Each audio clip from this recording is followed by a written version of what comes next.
তবে কবে ডিউটি কোন এই দিনই ফেলাম ডিউটি কে সবাই হারা ডিউটি খালি রাখবো ওই দিন খালি একটা দেখাই পড়বো ওই দিন আমরা কেউ ডিউটি নাই সবাই আর পড়বেন ডিউটি থাকলেই ঝামেলা ডিউটি না থাকলে ফ্রি পাবে হ্যাঁ গাইস আসসালামু আলাইকুম আজকে চলে আসছি আমরা পিকনিকের বাজার করার জন্য তো সর্বপ্রথম এখানে ব্রয়লার মুরগির বাজারটা আগে করে নিচ্ছি তারপর বাকি বাজারগুলো আমরা আস্তে আস্তে বন্ধুরা মুরগিগুলো কেনা হয়ে গেছে মুরগি কেনার পরে এখানে সুন্দর করে চামড়াটা ছিলে এখান থেকে ওনাকে দিয়ে মুরগিওয়ালাকে দিয়ে আমরা ছোট ছোট পিস করে কেটে নিয়ে যাচ্ছি কারণ আর যাতে আমাদের কাটতে না হয় মুরগিগুলো এখন কেটে নেওয়ার পরে বাকি বাজারগুলো এখন আমন ধানের চাল আমরা কিনতে আছি তো আমন ধানের চাল দিয়ে আজকে আমরা খিচুড়ি গুলো খাবো তো এখানে একটি বাজারের ভিতরে আসছি তো এখানে গ্রামের যে আমনের চাল তো আমনের চালগুলো নিয়েছি আর এখানে সবজির বাজারগুলো সম্পূর্ণ বাজার একসাথে করে নিয়ে নিয়েছি কারণ আমাদের বাজার যা যা লাগে সবকিছু আমরা এখানে একসাথে করে নিয়ে তো এই ব্যাগে করে নিয়ে চলে আসছি তো সম্পূর্ণ বাজারগুলো কমপ্লিট করার পরে এখানে যাবতীয় সবজিগুলো আমরা সুন্দর করে কেটে নিয়েছি সেই যে ছোট ছোট কুচি কুচি করে কেটে নিয়েছি এবং সবজিগুলো ধুয়েও নিয়েছি আর পেঁয়াজ গুলো কুচি করে কেটে নিয়েছি এবং টমেটো ছিল টমেটো কেটে কেটে নিয়েছি মটরশুঁটি গুলো সুন্দর মতো আমরা ছিলে নিয়েছি কারণ বোনা খিচুড়ি সবজি দিয়ে খেতে গেলে মটরশুঁটি লাগে আর হচ্ছে এখানে মাংস যে মুরগির মাংসগুলো ছিল ওগুলো আমরা সুন্দর করে পরিষ্কার করে ধুয়ে নিচ্ছি সবাই হাতে হাতে কাজ করে এখানে আমাদের ভাইরাও আছে শাওন ভাই তো ওর সাথে হাত লাগিয়েছে তো কাজগুলো আমরা সবাই একসাথে করে নিয়েছি আনন্দের সাথে যেহেতু আজকে একটা বনভোজন আমরা হাতে হাতে কাজ শেষ করে এখানে যে মুরগির মাংসটা ধুয়ে নেওয়া হয়েছে এখানে হলুদ মরিচের মশলা এবং যাবতীয় কিছু মশলা দিয়ে আমরা মেরিনেট করে নিচ্ছি মাংসটা যেহেতু মাংসটা আমরা ভেজে নিব রান্না করার আগে তো এখানে হাঁড়িটা গরম করে এখানে সরিষার তেল দিয়ে তারপরে এই মাংসগুলো সুন্দর করে আমরা ভেজে নিচ্ছি কারণ ব্রয়লার মুরগি আপনারা জানেন যে খিচুড়ি বা কোনো কিছু রান্না করতে গেলে যে মাংসটা আগুনের তাপে গলে যায় আর যেহেতু সবজি খিচুড়ি তো এটা গলবে তারপরে আমরা একটু মাংসটা একটু ভেজে দিচ্ছি কারণ হচ্ছে ভেজে না দিলে মাংসের যে একটা উদ্ভট ব্রয়লার মুরগির গন্ধটা আছে ওই গন্ধটা থেকে যাবে তো আমরা এখন সবাই এখানে স্বতঃস্ফূর্ত ভাবে নেড়ে চেড়ে মাংসটা একটু সুন্দর করে ভেজে নিচ্ছি আমার বন্ধু ধরছে না অসংখ্য ধন্যবাদ তোমরা আসলে ধন্যবাদ ভাই এরকম একটা সারপ্রাইজ দিতে পারবা আমি আজকের দিনে তুমি আমাদের মাঝে এসেছো এই দুনিয়ায় খুবই আমরা সন্তুষ্ট এর শুকরিয়া আদায় করি আল্লাহর কাছে হ্যাঁ তো যাই হোক সবাই গেল হবে নাকি এখন কুকিং কুকিং ব্যস্ত কাকা তো এখানে কি কি রেসিপি আছে মানে কি কি আইটেম এই যে এখানে মুরগি ভাজা ব্রয়লার মুরগি ভাজি আছে 10 পদের সবজি মিক্স আচ্ছা আছে হলো মটরশুঁটি আচ্ছা আর হচ্ছে হলো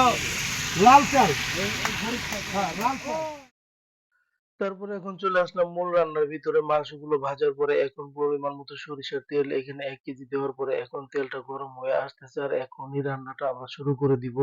তো আজকের পিকনিকে আমরা প্রায় 30 জন সদস্য আর আমাদের এই গেস্ট আছে ইনভাইট করা কিছু ভিআইপি লোক আছে তারাও আমাদের সাথে আজকে জড়িত হবে তো আজকের পিকনিকটা মূলত হচ্ছে আমাদের বন্ধু বান্ধব একসাথে আমরা একটি শীতের এই সিজনে আমরা একটু সবজি খিচুড়ি খাওয়ার আয়োজন করতেছি কারণ আমরা প্রতি সিজনেই আমরা এই আনন্দটা একটু করে থাকি বন্ধু বান্ধব সবাই মিলে তো আমরা এখানে একটু নেড়েচেড়ে দিয়েছি আর আজকের রান্নাটা আমাদের অত কিছু ভালো হাতিয়ার এখানে কিছু নাই তো একটা লাকড়ির কাঠ দিয়ে আমরা এটা দিয়ে নাড়াচাড়া করার জন্য আমরা ইয়ে করে নিচ্ছি আর কি বৈঠা বানাই নিচ্ছি আর এই ডেকটা এখানে আমরা যেখানে আড্ডা দিই তো এখানে মিঠু ভাই এই হাঁড়িটা তার পার্সোনাল তো উনি আমাদেরকে এটা দিয়েছে তো এখন আমরা এই সম্বল দিয়ে আমরা রান্নার কাজটা আয়োজন করেছি তো আপনারা দিক দিয়ে বলছেন যে এখানে তেলটা গরম হয়ে আছে তো আমি যাবতীয় মশলা এখন কষাই নিব এখানে পেঁয়াজ কুচি গুলো দিয়ে দিয়েছিলাম সেই সাথে এখন একটু পানি দিয়ে আমি যাবতীয় মশলাগুলো একটু দিয়ে আমি এই উপকরণটা একটু কষিয়ে নিব তো একটু পানি এখানে আবার একটু দিয়ে দিলাম যাতে পেঁয়াজ গুলো তলায় লেগে না যায় যেহেতু নতুন পেঁয়াজ তো হাঁড়ির শেষ প্রান্তে এটা লেগে যায় আর আজকের রান্নার মূল উদ্দেশ্য হচ্ছে আমাদের যে শীতকালীন সবজি আছে তো এই সবজির অন্যরকম একটা টেস্ট বা ফ্লেভার তো এটাকে আমরা উপভোগ করার জন্য আজকে আমরা সবাই মিলে আয়োজন করেছি তো এখন এই হাঁড়ির মধ্যে এই পেঁয়াজ কুচির মধ্যে পানি যেহেতু দিয়েছিলাম সেখানে আদা রসুন পেস্ট আমরা ব্লেন্ডার করে রেখেছিলাম তো এগুলো দিয়ে দিয়েছি এখানে হলুদ দিয়েছি মরিচের ফাঁকি দিয়েছি এখন যে গুঁড়ো মশলাগুলো ছিল ওগুলো আমরা একটু পেস্ট করে দিয়ে দিয়েছি কারণ মশলাগুলো যদি আপনারা পেস্ট করে দেন তো ওটা খেতে খুব ভালো লাগে আর বিশেষ করে ওটা পাতেও ওরকম বাজে না তো মসলা হিসেবে এখানে তেজপাতা, এলাচ, দারচিনি, তারপর লবঙ্গ, জয়ত্রী, জয়ফল এগুলো সম্পূর্ণ মশলা আমরা দিয়েছি। এখানে হলুদ গুলো দিয়েছি, তারপরে জিরের ফাঁকি গুলো ছিল ওগুলো দিয়েছি, মরিচের শুকনো মরিচের ফাঁকি গুলো দিয়েছি। তো আমরা আনন্দের সহিত সবাই এটা বইটাটাও ধরতেছি। এখানে মিঠু ভাই আমাদের সাথে শরীক হয়েছে, তিনিও একটু নেড়ে চেড়ে দিচ্ছে যেহেতু এই আনন্দটা। তো এই আনন্দটা সবাই আমরা উপভোগ করার জন্য আজকে এই রান্নার আয়োজন। তো আজকে রান্নার আশাতে সবাই এখানে দিক নির্দেশনা দিচ্ছে। আবার এই ফাঁকে ফাঁকে আমরা যাবতীয় মশলাগুলো উপকরণগুলো দিয়ে দিচ্ছি। এখানে যে আমরা লবণ দিইনি সেটা তো আমরা ভুলে গিয়েছিলাম, ওই লবণটাও এখন দিয়ে দিচ্ছি। তো মশলাটা খুব সুন্দর কালার চলে আসছে, মশলাটা বুনো বুনো হয়ে আসছে, জালটাও ওখানে চলতেছে। আর এখানে এই মসলাটা যাতে পুড়ে না যায় তলায়, সেখানে একটু বারে বারে আমরা একটু পানি দিয়ে দিচ্ছি, সবাই স্বতঃস্ফূর্ত ভাবে ইয়ে করতেছে। তারপরে এখানে এই যে মাংসটা, মশলাটা হয়ে আসার পরে যে মাংসগুলো ভেজে রেখেছিলাম সেই মাংসগুলো এখন আমরা এখানে দিয়ে দিচ্ছি, কারণ মাংসগুলো দিয়ে সুন্দর মতো এটাকে আমরা আর মাংসটাও কষানো শেষ হয়ে গেছে। এখন যে সবজিগুলো কেটে ধুয়ে রেখেছিলাম সেগুলো এখন দিয়ে সুন্দর করে নেড়ে চেড়ে দিচ্ছি। এদিকে ডালিমও খুব ভালো করে বইটা নাড়তেছে আর বলতেছে আমি অসুস্থ মানুষ, আমাকে দিয়ে বইটা নাড়াচ্ছেন। আর এদিকে আমি জালগুলো আমি ঠিকঠাক করে দিচ্ছি। কারণ রান্নাটা আমার কাছে খুব ভালো লাগতেছে, কারণ রান্না আমিও অনেক পছন্দ করি। আর এই যেহেতু সবজি খিচুড়ি শীতের মধ্যে অনেক একটা মজার একটা বিষয়, তো এই মজাকে আমরা সবাই বন্ধু বান্ধব মিলে সবাই আমরা উপভোগ করতেছি। আর সবজিগুলো খুব সুন্দর করে নেড়ে চেড়ে দিচ্ছি। কারণ একটা খিচুড়ি খেতে গেলে বা যে কোনো মশলায় আপনার রান্না করতে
ভিডিও করেন, ভিডিও করেন।